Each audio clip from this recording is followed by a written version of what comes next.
आज के इस वीडियो में हिंदी पेडागोजी के मोस्ट इंपॉर्टेंट सेलेक्टेड क्वेश्चंस को आप पढ़ेंगे। वीडियो में सिर्फ प्रश्नों के आंसर आप नहीं जानेंगे, चीज़ों को आप समझेंगे भी। प्रश्नों को बहुत अच्छे से एक्सप्लेन करके समझाया गया है, जिससे कि एग्जाम में किसी भी तरह से घुमा फिरा के कोई क्वेश्चन आपके सामने आए, आप सही आंसर पहचान पाएंगे। जैसा कि आपको पता है, CTET एग्जाम को अच्छे से क्वालिफाई करने के लिए प्रीवियस ईयर के क्वेश्चन पेपर को सॉल्व करना बहुत ही ज़्यादा ज़रूरी है। ठीक है, तो इस वीडियो में जो भी क्वेश्चन आप पढ़ेंगे सब प्रीवियस ईयर के क्वेश्चन पेपर से लिए गए हैं। तो आइए बिना टाइम गवाए आज का वीडियो शुरू करते हैं। आपके सामने जो पहला क्वेश्चन है, इस पर बहुत अच्छे से ध्यान दीजिएगा, क्योंकि इसका पैटर्न अब बदल चुका है। पहले जैसे आपके सामने क्वेश्चन दिख रहा है कि लिखने में कठिनाई महसूस होती है तो किस अधिगम अक्षमता से बच्चा ग्रसित है, तो लेखन अक्षमता से। जाहिर सी बात है, लिखने में कठिनाई होगी तो लेखन अक्षमता यानी कि डिस्ग्राफिया से बच्चा ग्रसित है। बहुत ही आसान तरीके से पहले पूछ लिया जाता था, लेकिन अब इसका पैटर्न बिल्कुल बदल चुका है। अब डिस्मिथिया नाम से, उसके बाद बहुत नए नए नामों से क्वेश्चन आ रहा है। तो इसको पढ़ने के लिए नीचे डिस्क्रिप्शन में एक वीडियो का लिंक है, जिसमें 10 से 12 अधिगम अक्षमताएं, लर्निंग डिसेबिलिटी, यहाँ पे जो आप देख रहे हैं चारों, ये सब अधिगम अक्षमताएं हैं। तो इस तरह के 10 से 12 अधिगम अक्षमताएं हैं। तो अब डिसलेक्सिया, डिसकैलकुलिया, डिस्ग्राफिया के बारे में न पूछ के नए अधिगम अक्षमताओं के बारे में आपसे पूछा जाएगा, और 1 से 2 नंबर आपका 100% पक्का हो जाएगा। और यही 1-2 नंबर ऐसे होते हैं जो आपके ज़्यादा नंबर बढ़ाते हैं। ठीक है, तो नीचे डिस्क्रिप्शन में उसका लिंक है, जरूर देखें। तो यहाँ पे सिंपल सा क्वेश्चन है कि लिखने में कठिनाई महसूस होती है तो लेखन अक्षमता यानी कि डिस्ग्राफिया होगा। और देखिए, जब गणितीय अक्षमता होगा तो डिसकैलकुलिया हो जाएगा। डिस का अर्थ होता है कमी, और कैलकुलिया यानी कि कैलकुलेशन करना। ठीक है, जब कैलकुलेशन करने से संबंधित दिक्कत होगी तो गणितीय अक्षमता यानी कि डिसकैलकुलिया। पढ़ने से संबंधित होगा तो डिसलेक्सिया, क्योंकि डिसलेक्सिया में क्या होता है, डिस माने कमी, लेक्सिया माने शब्द या अक्षर। शब्द या अक्षरों को जब आप सही से नहीं पढ़ पाते तो डिसलेक्सिया होता है। ठीक है, स्वर अक्षमता यानी कि डिस्फेनिया। ठीक है, स्वर अक्षमता। आगे देखते हैं 137। मैं अपनी कक्षा में बहुभाषिकता को महत्व देती हूँ, इसलिए मैं एक शिक्षिका है, अपनी कक्षा में क्या करती हैं, बहुभाषिकता। बहुभाषिकता मतलब होता है ऐसी कक्षा जहाँ पे बहुत से भाषाएं बोली जाती हों, बहुत से अलग अलग स्टेट से बच्चे हों। जैसे KBS वगैरह में क्या होते हैं, कोई बच्चा पश्चिम बंगाल से है तो कोई तमिलनाडु से, कोई उत्तर प्रदेश से है तो कोई बिहार से। ठीक है, तो कई स्टेट के बच्चे होते हैं KBS वगैरह में, तो इसलिए वहाँ वह कक्षा कैसा हो जाता है, बहुभाषिकता। तो मैं अपनी कक्षा में बहुभाषिकता को महत्व देती हूँ, इसलिए मैं। 4 ऑप्शन हैं इसमें से। पहला है भिन्न भिन्न भाषाओं की पुस्तकों का आदर करती हूँ। सिर्फ पुस्तकों का आदर करना, देखिए पुस्तक जो है ना, यह एक नेगेटिव शब्द है। CTET पेपर 1 के लिए, प्राथमिक कक्षाओं के लिए पुस्तकों पर बल नहीं देना है, शिक्षक को महत्व नहीं देना है, क्योंकि बाल केंद्रित शिक्षा है, इसलिए बच्चों पर ध्यान देना है। तो पुस्तक नेगेटिव टैग वर्ड है, ध्यान रखिएगा। और हाँ, अगर आप लोग कहें तो मैं टैग वर्ड्स पे एक वीडियो बनाऊंगा, जिससे कि आंसर आप आसानी से पहचान पाएंगे। तो पहला कट हो गया। दूसरा, बच्चों को कई भाषाओं की कविताओं का गान करवाऊंगी। सिर्फ कई भाषा के कविता का गायन कराना उतना इम्पोर्टेंट नहीं है, इसलिए आगे बढ़ते हैं। तीसरा है श्यामपट्ट पर हिंदी भाषा के शब्दों के अर्थ 2 भाषाओं में अवश्य लिखती हूँ। सिर्फ 2 भाषा में लिखने से कोई मतलब बहुभाषिक कक्षा नहीं हो जाएगा, क्योंकि वैसे भी हिंदी इंग्लिश तो हर क्लास में पढ़ाई जाती है, तो वह कक्षा बहुभाषिक नहीं हुआ। ठीक है, इसलिए तीसरा भी ऑप्शन गलत है। चौथा है सभी बच्चों को अपनी मातृभाषा में कहने सुनने की आज़ादी देती हूँ। कहने सुनने में आज़ादी देने का मतलब हुआ कि उनको अधिक से अधिक अवसर प्रदान करती हूँ बोलने के। तो ये जो अवसर प्रदान करना है ना, यह पॉजिटिव टैग वर्ड है, इसलिए यही ऑप्शन सही होगा कि सभी बच्चों को जब आप उनकी मातृभाषा में कहने सुनने की आज़ादी देंगे, तभी बच्चों का भाषा विकास अच्छे से होगा, ध्यान रखिएगा। आगे बढ़ते हैं, और वीडियो पसंद आए तो प्लीज़ गुरु दक्षिणा के रूप में लाइक ज़रूर करें आप, क्योंकि आपके लाइक से हमें पता चलता है कि हाँ वीडियो अच्छा लगा, और नेक्स्ट वीडियो बनाने के लिए मोटिवेशन भी मिलता है उस चीज़ से। तो प्लीज़ लाइक करें। अगला देखते हैं, देखिए 138। पहली दूसरी कक्षा की, और देखिए पहली दूसरी कक्षा जब यहाँ पे दे, किसी भी कक्षा का उल्लेख हो, क्लास का उल्लेख हो, पहली दूसरी तीसरी चौथी पाँचवीं, तो उसको आप अंडरलाइन जरूर कर लें, ताकि आपको ध्यान रहे कि पहली दूसरी कक्षा के बच्चों के लिए यह क्वेश्चन पूछा जा रहा है। क्योंकि वही क्वेश्चन जब बड़े बच्चों के लिए पूछा जाएगा तो उसका ऑप्शन बदल जाएगा, आंसर बदल जाएगा। ठीक है, तो पहली दूसरी कक्षा के बच्चों के साथ भाषा सिखाने के लिए ज़रूरी है कि उन्हें कविता गाने के अधिकाधिक अवसर दिए जाएं। तो देखिए यहाँ अवसर दिए जाएं, यह पॉजिटिव टैग वर्ड है, इसलिए पहला ऑप्शन को कट नहीं करेंगे। पारस्परिक संवाद के लिए प्रोत्साहित करेंगे, प्रोत्साहित करना भी पॉजिटिव टैग वर्ड है, इसलिए इसको भी कट नहीं करेंगे, रुकते हैं। तीसरा, अपने उच्चारण पर विशेष ध्यान देने के लिए कहा जाएगा। ठीक है, ये भी ठीक है। चौथा, बात कहने के तरीकों का अभ्यास कराएंगे, ये भी ठीक है। अब देखिए यहाँ पे चारों ऑप्शन जो हैं क्या है, पॉजिटिव टैग वर्ड से भरे हुए हैं। अब आप कैसे पता लगाएंगे कि सही आंसर कौन सा है? तो इसके लिए क्या करना होता है कि सबसे बेहतरीन ऑप्शन जिस ऑप्शन से बच्चे का सर्वाधिक हित जुड़ा हुआ हो वो आंसर सही होगा। तो 138 का जो सही आंसर है वो, देखिए ध्यान दीजिएगा, बहुत ही जरूरी चीज़ मैं बता रहा हूँ, ये चीज़ें आपको कहीं मिलेंगी नहीं। पहले ऑप्शन में क्या है, अवसर देना, तो पॉजिटिव टैग वर्ड है, इसलिए ऑप्शन सही लग रहा है। लेकिन यहाँ पे आप क्वेश्चन पढ़िए, भाषा सिखाने की बात की जा रही है, तो क्या भाषा में सिर्फ कविता शामिल होता है? नहीं ना, भाषा में बहुत सारी चीज़ें शामिल होती हैं, इसलिए पहला ऑप्शन कट हो गया, क्योंकि पहले ऑप्शन में सिर्फ कविता की बात की जा रही है। तीसरा ऑप्शन देखते हैं, दूसरा ऑप्शन सही है इसका। ठीक है, तो तीसरा ऑप्शन देखते हैं, अपने उच्चारण पर विशेष ध्यान देने के लिए कहेंगे। छोटे बच्चों को सिर्फ उच्चारण पर ध्यान देने के लिए नहीं कहा जाना है, क्योंकि छोटे बच्चे उच्चारण संबंधी गलतियां करते हैं। छोटे क्या, बड़े बच्चे भी उच्चारण संबंधी बहुत सी गलतियां करते हैं। मेरे वीडियो में बहुत सारी चीज़ें मैं खुद उच्चारण करते समय गलत कर देता हूँ। ठीक है, उस पर असर पड़ता है कि आप कहाँ के हो। जो यूपी के हैं, भोजपुरी हमारा लैंग्वेज है, तो हमारा इंग्लिश भी भोजपुरी जैसा ही लगेगा आपको। ठीक है, तो थोड़ा सा फर्क पड़ता है उच्चारण, इसलिए उच्चारण पे बहुत ज़्यादा ध्यान नहीं देना है। तीसरा भी कट हो गया। चौथा है, बात कहने के तरीकों का अभ्यास, सिर्फ तरीकों का अभ्यास कराना सही नहीं है, तो दूसरा ऑप्शन सही होगा, क्योंकि इसमें पारस्परिक संवाद के लिए प्रोत्साहित किया जा रहा है, मतलब बच्चे आपस में बातचीत करें। और जैसा कि लीव वाइगोत्स्की ने कहा है कि बच्चे समवयस्कों के साथ और वयस्कों के साथ पारस्परिक संवाद करके या बात करके चीज़ों को सीखते हैं, तो दूसरा ऑप्शन सही होगा। इसीलिए मैं कहता हूँ जीन पियाजे, कोलबर्ग, वाइगोत्स्की की थ्योरी को आप पढ़ लीजिए, क्योंकि उनके थ्योरी को आप पढ़े होंगे तो आपको बहुत से क्वेश्चन में हेल्प मिलेगा। तो दूसरा ऑप्शन 138 का सही है। वीडियो आपको अच्छा लग रहा होगा, उम्मीद करता हूँ, क्योंकि अपना पूरा 100% मैं दे रहा हूँ। प्लीज़ चैनल पर नए हैं तो सब्सक्राइब कर लीजिए, ताकि आपको नेक्स्ट वीडियो भी मिल सके CTET के लिए और शिक्षक भर्ती परीक्षाओं के लिए। और प्लीज़ अपने फ्रेंड के साथ चैनल को ज़रूर शेयर करें, बताएं उन्हें, थोड़ा सपोर्ट करें हमें। आपके सपोर्ट की बहुत ज़्यादा नीड है मुझे, क्योंकि मैं अपना 100% देता हूं और मैं देखता हूं वीडियो 2000, 4000, 10,000 लोग देख रहे हैं, जबकि सब्सक्राइबर 3.5 लाख हैं। तो प्लीज़ थोड़ा सपोर्ट करें। हो सकता है यूट्यूब नोटिफिकेशन ना देता हो बहुत सारे लोगों पे, तो प्लीज़ आप लोग कम से कम शेयर ज़रूर करें। ये रिक्वेस्ट है, मेरा हम्बल रिक्वेस्ट है आप सभी लोगों से। एक कंपलसरी नहीं है कि आप शेयर करें, लेकिन छोटा सा रिक्वेस्ट है। अगला देखते हैं 139, पढ़ना कौशल में सबसे ज़्यादा महत्वपूर्ण है। पढ़ना कौशल में सबसे ज़्यादा महत्वपूर्ण है, अर्थ का अनुमान लगाना। जो देखिए मैंने बताया, आपको बता दूं मैं एक चीज़, बहुत ध्यान से सुनिएगा।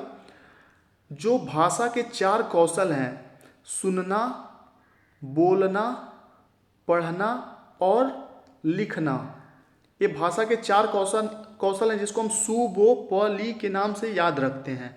तो यही क्वेश्चन भी पूछा जा सकता है कि भाषा के जो 4 कौशल हैं उसका सही क्रम क्या है। तो सही क्रम है सुनना, फिर बोलना, फिर पढ़ना, फिर लिखना। बच्चा सबसे पहले सुनता है, फिर उसको बोलता है, फिर पढ़ता है, फिर लिखता है। ध्यान रखिएगा, 4 कौशल हैं भाषा के यही, और इसका सही क्रम यही है। नोट कर लीजिए, स्क्रीनशॉट ले लीजिए, ध्यान रखिएगा इस चीज़ को।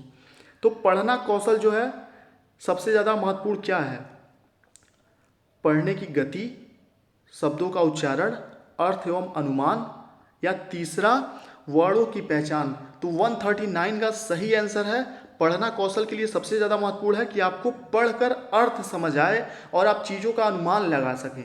ठीक है, क्योंकि अगर आप पढ़ते हैं, कितना भी तेज पढ़ते हैं अंग्रेजी आप, लेकिन अंग्रेजी का अर्थ आपको नहीं पता, तो उस भाषा की जानकारी नहीं है मानी जाएगी। ठीक है, इसलिए अर्थ समझना बहुत ज़रूरी है। अर्थ समझना यह एक पॉजिटिव टैग वर्ड है। और हाँ, एक बार और आपसे कहता हूँ, टैग वर्ड्स पे वीडियो चाहिए तो कमेंट बॉक्स में ज़रूर बताएं। 140 देखिए, प्राथमिक स्तर पर बच्चे किस प्रकार की कविताएं पसंद करते हैं। प्राथमिक स्तर पर बच्चे किस प्रकार की कविताएं पसंद करते हैं? जिनमें योग्यता हो, जिनमें नवीन शब्दों का भंडार हो, जिनमें तुकबंदी हो, जिनमें मूल्य हो। तो ये जो मूल्य है ना, आदर्श वगैरह, आदर्श, मूल्य, छोटे बच्चों के लिए नेगेटिव टैग वर्ड्स हैं, ध्यान रखिएगा। क्योंकि छोटे बच्चे इन सब चीज़ों पर ध्यान नहीं देते कि कौन सी आदर्श चीज़ें हैं, कौन सी नैतिकता क्या है, ये सारी चीज़ें क्या हैं, क्योंकि उनका भी भाषा विकास वगैरह हो रहा होता है। ठीक है, तो 140 का जो सही आंसर है वह तीसरा है, जिसमें तुकबंदी हो। जैसे हम, तुकबंदी का मतलब क्या है मैं आपको बता देता हूँ। जैसे हम कोई भी कविता छोटे क्लास में पढ़ते हैं तो नहीं होता है कि एक ही शब्द बार बार आते हैं, तो उसको हम थोड़ा लय ताल से पढ़ते हैं तुकबंदी के साथ। ठीक है, तो ध्यान रखिएगा। तो ऐसी कविताएं बच्चे, छोटे बच्चे पसंद करते हैं। फैक्ट बेस वाला क्वेश्चन है, याद कर लीजिए कि छोटे बच्चों की कविताएं कैसी होनी चाहिए? तुकबंदी वाली होनी चाहिए, जिनको सुर लय ताल से पढ़ा जा सके। 140 का सही आंसर तीसरा है। आगे बढ़ते हैं।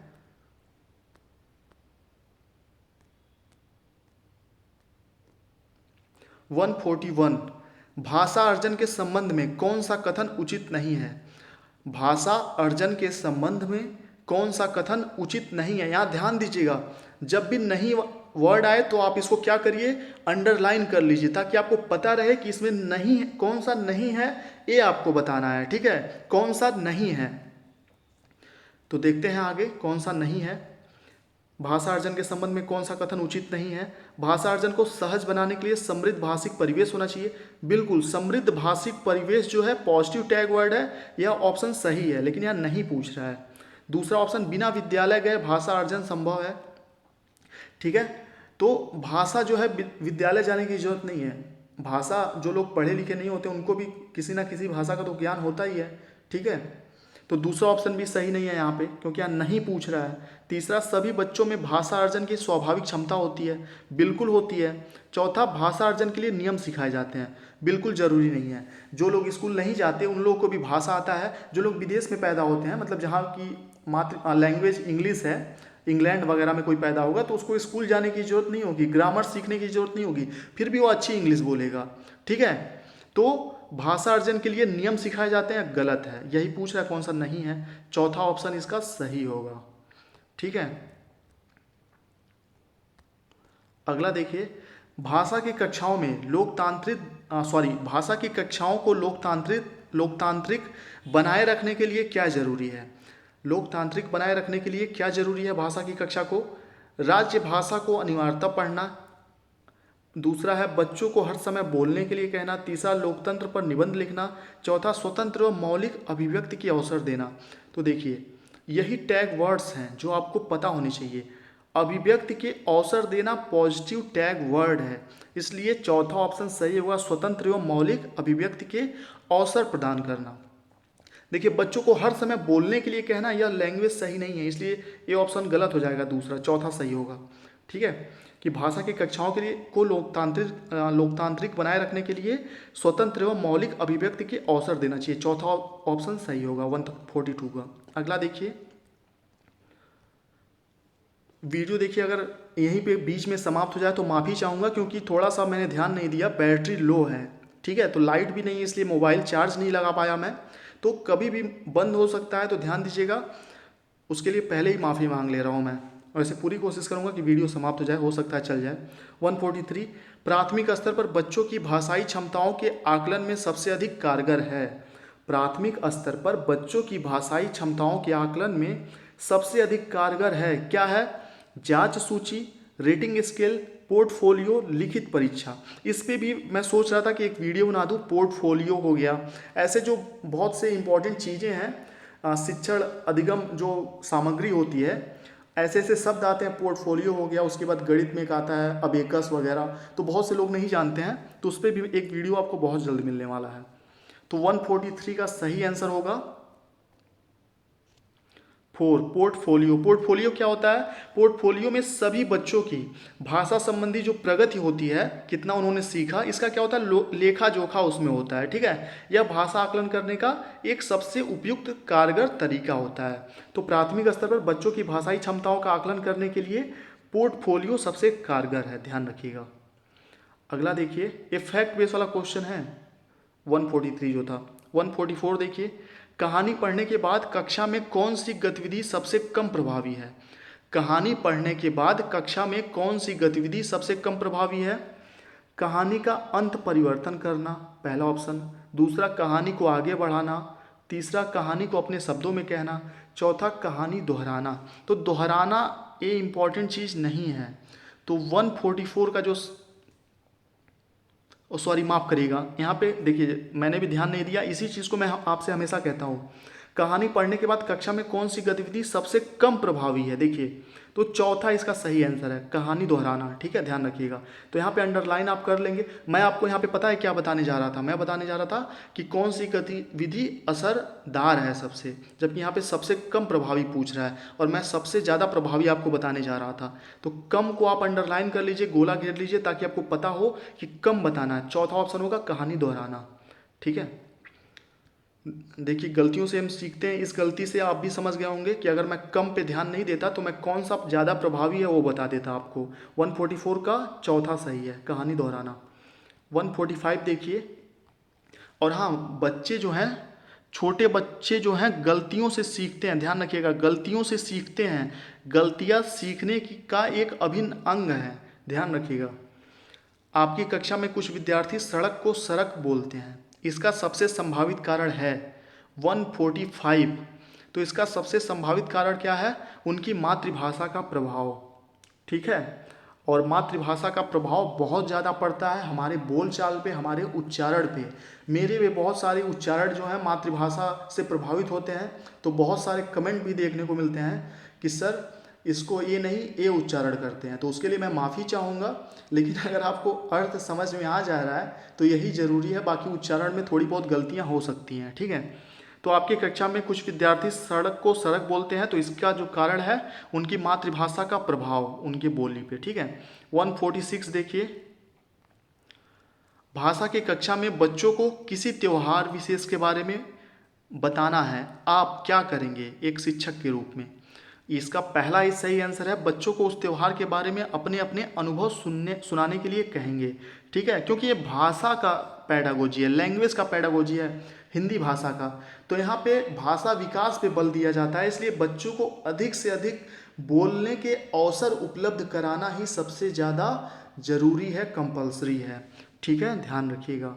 और पॉजिटिव टैग वर्ड्स पे एक बार फिर मैं रिपीट करता हूँ, अगर आपको चाहिए वीडियो तो आप कमेंट बॉक्स में ज़रूर बताएं। सारे पॉजिटिव टैग वर्ड्स और नेगेटिव टैग वर्ड्स पे एक बहुत बेहतरीन वीडियो बना के एक्सप्लेन कर दूंगा मैं, अगर इस पे 50 कमेंट भी आ गए इस टॉपिक पे तो। 146 हो गया, अब अगला देखते हैं। 147, बच्चे के व्यक्तित्व निर्माण में का महत्वपूर्ण योगदान है, शास्त्रीय भाषा, क्षेत्रीय भाषा, विदेशी भाषा, मातृभाषा। तो प्राथमिक कक्षाओं के लिए सबसे इम्पोर्टेंट मातृभाषा ही है, याद रखिएगा आप हमेशा। ठीक है, प्राथमिक कक्षा के बच्चों के लिए सबसे इम्पोर्टेंट क्या है? मातृभाषा है। तो बच्चों के जो व्यक्तित्व निर्माण में मातृभाषा का महत्वपूर्ण योगदान होता है। अगला 148 देखते हैं। और हाँ, आपको अगर CTET से रिलेटेड सभी इम्पॉर्टेंट PDF नोट्स चाहिए तो आप 7905352723 पर व्हाट्सएप पे मैसेज करिए CTET 2020 लिख के। सिर्फ आपको 100 रुपये से रजिस्ट्रेशन कराना होगा, सभी इंपॉर्टेंट PDF नोट्स आपको मिल जाएंगे 7905352723। ठीक है, PDF नोट्स के लिए 100 रुपये एक बार आपको देने होंगे। बहुत ही सेलेक्टेड नोट्स उसमें मिल जाएंगे, EVS वगैरह के, सारे पैडागोजी वगैरह के जो भी है। अगला 148 देखिए। और हाँ, प्लीज़ अपने टारगेट टीचर 68500 इस यूट्यूब चैनल को ज़रूर सब्सक्राइब करें। अगला देखिए, भाषा की पढ़ाई है, भाषा की पढ़ाई, जो भाषा की पढ़ाई है वह क्या है? समूची पाठ्यचर्या में व्याप्त है, ध्यान रखिएगा। समूची पाठ्यचर्या में व्याप्त है, इसका मतलब ये हो गया कि अगर आपको भाषा की नॉलेज नहीं है तो आप गणित विषय को, विज्ञान विषय को या अन्य विषयों को पढ़ नहीं सकेंगे। इसलिए समूची पाठ्यचर्या जो सिलेबस है, करिकुलम है, उसमें यह भाषा की पढ़ाई व्याप्त है, ध्यान रखिएगा। पहला ऑप्शन सही क्यों नहीं होगा? समूची पाठ्यक्रम का केवल एक हिस्सा है, बिल्कुल गलत। भाषा सिर्फ एक हिस्सा नहीं है, बेहद जटिल और संवेदनशील है भी नहीं है। भाषा की पाठ्य पुस्तक से संभव है, बिल्कुल गलत। चौथा, पाठ्यचर्या में व्याप्त है, सही होगा। 3 नेगेटिव आंसर काट देंगे, चौथा जो पॉजिटिव बचेगा वही सही आंसर होगा। ठीक है, अगला देखते हैं, हिंदी भाषा शिक्षण के संदर्भ में आप किस कथन से सहमत नहीं हैं। यहाँ देखिए नहीं है की बात कर रहा है। हिंदी भाषा शिक्षण के संदर्भ में आप किस कथन से सहमत नहीं हैं। पहला, कक्षा में बच्चों को अधिकाधिक लिखित कार्य दिया जाना चाहिए। दूसरा, आप किस कथन से सहमत नहीं हैं। दूसरा, बच्चों में कक्षा के बच्चों की भाषा का सम्मान किया जाना चाहिए, बिल्कुल सम्मान किया जाना चाहिए। तीसरा, कक्षा में बच्चों को अपनी बात कहने की स्वतंत्रता दी जानी चाहिए, बिल्कुल दी जानी चाहिए। कक्षा में विविध प्रकार का बाल साहित्य उपलब्ध कराया जाना चाहिए, बिल्कुल कराया जाना चाहिए। तो पहला ऑप्शन गलत होगा क्योंकि बाकी के 3 ऑप्शन सही हैं। ठीक है, इस कथन से, पहले कथन से मैं सहमत नहीं हूँ। 1 फुट मैं सहमत की बात मतलब हो गया कि मैं का मतलब यहाँ पे है कि यही सही आंसर है। सिर्फ मेरे हिसाब से नहीं, CTET CBSE के हिसाब से भी इसी कथन से सहमत नहीं है। 150 देखिए, बच्चों का अपने लेखन के प्रति आत्मविश्वास जगाने के लिए जरूरी है कि, बच्चों का अपने लेखन के प्रति आत्मविश्वास जगाने के लिए जरूरी है कि उनके लिखने की गति पर ध्यान दिलाया जाए, उनके अक्षरों की बनावट की प्रशंसा की जाए। उनकी प्रशंसा करना पॉजिटिव टैग वर्ड है, ध्यान रखिएगा। उनकी वर्तनी की शुद्धता को सराहा जाए, सराहना भी पॉजिटिव टैग वर्ड है। उनके द्वारा लिखी गई बात का सम्मान किया जाए, सम्मान करना भी पॉजिटिव टैग वर्ड है। तो यहाँ पे पहला ऑप्शन जो है वह है उसके लिखने की गति पर ध्यान दिलाया जाए। यहाँ पे जरूरी पूछ रहा है, ठीक है, कि कौन सा जरूरी है। तो चौथा जरूरी है कि उनके द्वारा लिखी गई बात का सम्मान किया जाए, कि जो भी वो लिखते हैं उसका सम्मान किया जाए। ठीक है, ध्यान रखिएगा। और बहुत ही कम समय में बहुत सारी चीज़ें सिखाने की कोशिश की मैंने पैडागोजी से रिलेटेड, हिंदी पैडागोजी से रिलेटेड। तो उम्मीद करता हूँ वीडियो आपको ज़रूर पसंद आई होंगी। टारगेट टीचर 68500 यूट्यूब चैनल पे वीडियो देखने के लिए आपका बहुत बहुत धन्यवाद। Thank you.